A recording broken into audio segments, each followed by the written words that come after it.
சிறகடிக்கை ஆசை சீரியலில் இன்றைய எபிசோட் ஆரம்பத்தில் ரவி வேலை செய்யும் நித்து ரெஸ்டாரண்ட்டில் பொங்கல் பண்டிகை கொண்டாடுறாங்க. அதில் சில விளையாட்டு போட்டியெல்லாம் வைக்கிறாங்க. அப்போது குடும்பத்தோடு கலந்து கொள்கிறாங்க அண்ணாமலையோட ஃபேமிலி. அதில் பார்த்திங்கன்னா மீனாவும் முத்துவும் தனித்தனியாக வச்ச போட்டியில் ஜெயிக்கிறாங்க. ஆனால் கணவன் மனைவியாக வைத்த போட்டியில் விஜயாவின் மகன் மற்றும் மருமகள் 3 ஜோடியும் தோற்று போகிறாங்க. அடுத்ததா 3 குடும்பத்துக்கும் இருக்கிற சண்டையால் இவங்க தோற்று போனதை பார்த்து பாட்டி கோவப்படுறாங்க. அதன் பிறகுதான் இறுதியில் நடந்த போட்டியில் எப்படியாவது ஜெயிக்கணும்னு 3 ஜோடிகளும் சமாதானமாகி ஜெயிக்கிறாங்க. பிறகு அவர்களுக்கு பரிசுகளும் வழங்கப்படுது. அப்போ தான் அங்கிருந்து பாட்டி வாழ்க்கையில் இப்படித்தான் ஒன்றாக இருந்தால்தான் ஜெயிக்க முடியும்னு அட்வைஸ் பண்ணுறாங்க.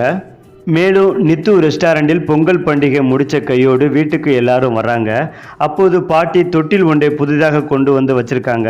அதில் தான் விஜயா பெற்ற 3 மகன்களும் வளர்ந்தாங்க. அதே போல இந்த வீட்டின் வாரிசுகளும் இதில் வளர வேண்டும் என்று பாட்டி சொல்லி கொண்டிருக்கிறார். அப்போது உடனே தான் வாடகை தாய் மூலமாக குழந்தை பெற்றுக்கொள்ள உள்ளதாக சுதி சொல்கிறாங்க. இதை கேட்டு எல்லாரும் அதிர்ச்சி அடைகிறாங்க. இதை கேட்ட உடனே விஜயா பயங்கரமாக கோவப்படுறாங்க. அதுக்கு ஸ்ருதி குழந்தை பெற்றுக்கொள்ள பயமாக இருக்குது, அதனால தான் நான் வாடகத்தாய் மூலமாக குழந்தை பெற்றுக்க போகிறேன்னு, இல்லை என்றால் குழந்தைய வேண்டாம்னு ஸ்ருதி சொல்கிறாங்க. அதுக்கு இப்போதைக்கு எதுவும் அவசரப்பட வேண்டாம் பாட்டி ரவிக்கு அட்வைஸ் கொடுக்குறாங்க. மறுபக்கத்தில் பார்த்தீங்கன்னா மீனா திருமண டெக்கரேஷனுக்காக காரை டெக்கரேஷன் பண்ணிட்டு இருக்காங்க. அப்போது மீனா செய்வதை தடுப்பதற்கு சிந்தாமணி பிளான் போடுகிறார். அங்கு சில ரவுடிகளை வர வைக்கிறாங்க. அதனை தெரிந்து கொண்ட மீனா அந்த ரவுடிகளை தொடப்பக்கட்டையால் அடித்து விரட்டுறாங்க. அடுத்ததாக ஓனர் அங்கு மீனாவின் டெக்கரேஷனை பார்த்து பாராட்டுகிறார். அதுபோல சிந்தாமணியின் டெக்கரேஷனை பார்த்ததும் இது பழைய மாடலில் இருக்கிறது என்று சொல்கிறாங்க. இனி எல்லா ஆர்டரையும் மீனாவுக்கே கொடுக்கும்படி சொல்கிறாங்க. இதனால் மீனா சிந்தாமணியிடம் யாருடைய உழைப்பையும் கெடுக்காமல் இருந்தாலே நாம் நல்லா இருக்கலாம், வாழ விடு என்று சொல்லி அனுப்புகிறார். இறுதியாக மனோஜ் ரோஹிணியும் கோயிலுக்கு போகிறாங்க. அங்கு மீனாவின் அம்மா அச்சனை தட்டு வேண்டுமான்னு கேட்க, நாங்கள் வேறு வேலைக்கு வந்திருக்கோம்னு என்று சொல்லி முகத்தில் அடித்தது போல பேசிட்டு போகிறாங்க.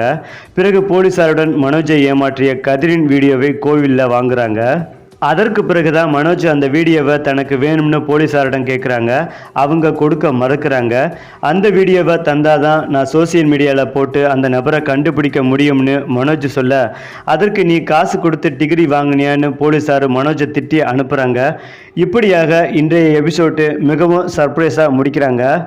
சரி, சிறகடிக்கை ஆசை சீரியலில் உள்ள அடுத்தடுத்த எபிசோடுகளை பார்ப்பதற்கு நம்முடைய சேனலை லைக் பண்ணுங்கள், ஷேர் பண்ணுங்கள், மறக்காமல் சப்ஸ்கிரைப் பண்ணிக்கங்க.